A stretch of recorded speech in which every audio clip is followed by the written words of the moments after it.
siniestros, bienvenidos un día más a mi canal. Terminando el clúster B, por lo menos esta organización, pues vamos allá con el trastorno antisocial de la personalidad.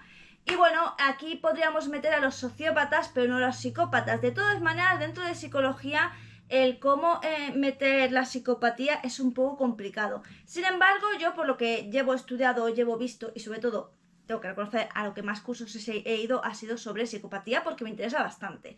Pero yo, viendo las características del trastorno antisocial, diría que es más bien la forma de llamar a un sociópata y no a un psicópata. Las diferencias os las iré diciendo mientras vamos desgranando este trastorno. Sin nada más, vamos a comenzar, que no quiero hacer la intro demasiado larga. Con historias paranormales, su voz es melodía de psicología oscura, asesinos y demonios. ¿Cuáles son las características de este trastorno? Desprecio por las normas sociales, y es que estas personas tienden a violar repetidamente la ley sin importarle lo más mínimo. Y eso hace pues que continuamente tengan problemas, evidentemente. Suelen engañar, mentir y manipular únicamente pues, por su propio beneficio. Es decir, les causa cierto placer hacerlo. No es que tengan ninguna causa detrás más allá de algo que les beneficie a ellos mismos. Y luego lo que más diferencio yo el trastorno antisocial de la personalidad con precisamente la psicopatía es que el psicópata suele ser mucho más metódico, tranquilo, relajado y planifica más. Y en este caso, pues las personas son muy impulsivas. Si os habéis fijado, dentro del clúster B, todos los trastornos de la personalidad son súper impulsivos. Por eso hay que reunir bastantes características y tienes que investigar bastante a fondo a ver qué tipo de trastorno de la personalidad hay. Porque como os digo, dentro del clúster B, pues si algo destaca es precisamente la impulsividad. Algo por lo que destacan muchísimo estas personas es porque son bastante irritables, es decir, que se enfadan con bastante facilidad.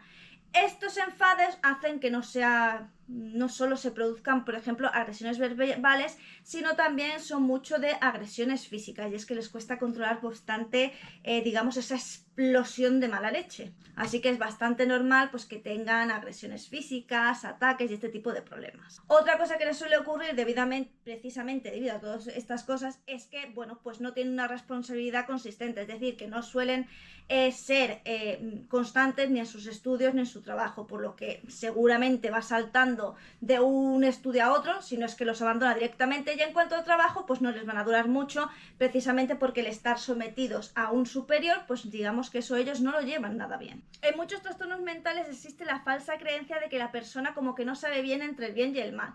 Sí sabe la diferencia entre el bien y el mal. Digamos que el único trastorno que nos podría inhibir de la ley o nos podría excusar nuestros comportamientos sería si tienes un brote psicótico o la esquizofrenia, donde hay una ruptura con la realidad. Pero en el caso de los psicópatas, los sociópatas y de los trastornos mentales en general, que tú siempre continuamente utilizas la excusa de es que tienes este trastorno mental y por eso actúa de X. Bueno, tengo que decirte que la cuestión es que en el trastorno antisocial lo que más se refleja es la falta de remordimiento. Y es que no solo tienen falta de remordimiento, sino que seguramente van a culpar a la víctima y van a darle la vuelta a la tortilla para que lo que ellos han hecho y el por qué lo han hecho, pues si ha dañado a alguien ha sido culpa del otro, pero no culpa de ellos. Y cogiendo precisamente esto, lo que quería comentar es que en todos los trastornos mentales las personas nos volvemos bastante egoístas, todos. Porque bueno, llega un punto en el que estás tan mal que te tienes que centrar en ti. Así que es verdad que te puedes dejar llevar por tus impulsos, por aquellas cosas que te hacen bien. Pero el justificar estas acciones diciendo, es que tiene tal trastorno mental y por eso reacciona así. Eso no le estás haciendo ningún favor, porque si bien es cierto que es la explicación del comportamiento, no debe ser la justificación del mismo, puesto que si tú a una persona la justificas bajo esa premisa, quiere decir que esa persona cada vez lo hará más gordo, puesto que no tiene consecuencias.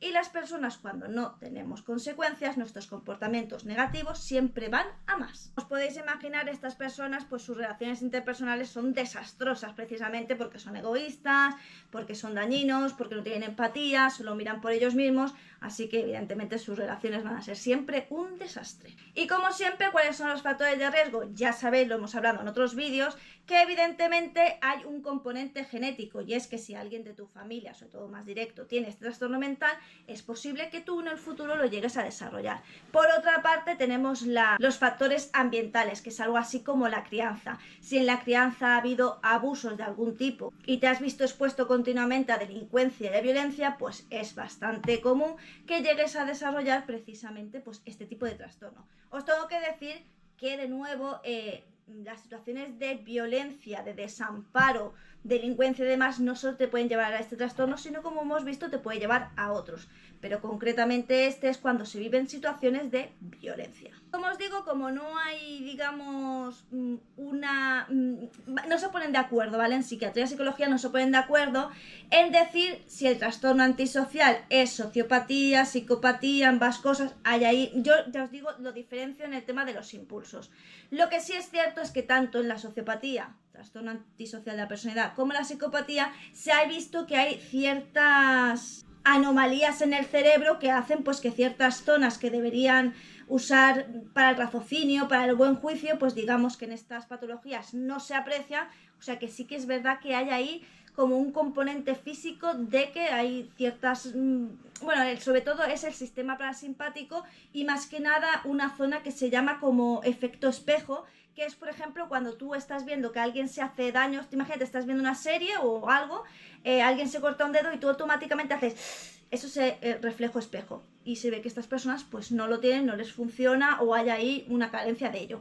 No os puedo especificar mucho más porque yo esa área en concreto no la empiezo a estudiar hasta este año, y es que este año ya se empiezo con neurociencia a saco y entonces pues empezamos a estudiar un poco la estructura del cerebro y tal y lo sabré más concretamente. Ahora mismo no me puedo meter en ello porque todavía no lo he estudiado, así que no lo tengo claro y tampoco quiero meter de todo la pata, pero por los cursos que he dado más o menos es como os digo, hay ahí una ausencia de que algo no funciona bien. Recuerda que para saber si tienes este trastorno pues tienes que tener varios puntos que no voy a decir cuáles son porque estoy un poco harta de que la gente se autodiagnostique por internet y este vídeo no va sobre eso. La cuestión es que nos podemos encontrar con una persona que tiene ya ciertos patrones agresivos y normalmente estos comportamientos antisociales se empiezan a demostrar en la infancia y más concretamente en la adolescencia, normalmente antes de los 18 años, así que vamos a ver este tipo de trastorno desde muy jóvenes. Aunque como sabéis estas personas no suelen ser las que van a terapia, sino que son otros los que deciden pues que algo no funciona y necesitan ir a terapia. ¿Qué terapia funciona con estas personas? Pues la verdad es que eso en realidad todavía está en investigación. ¿Por qué? Porque la terapia conductivo-conductual funciona, pero no siempre. O sea, a veces sí, a veces no. Tampoco hay una medicación específica que se diga que funciona para este tipo de personas, pero sí que es verdad pues que a veces se mandan estabilizadores del ánimo o medicamentos que, digamos, retengan un poco esa impulsividad.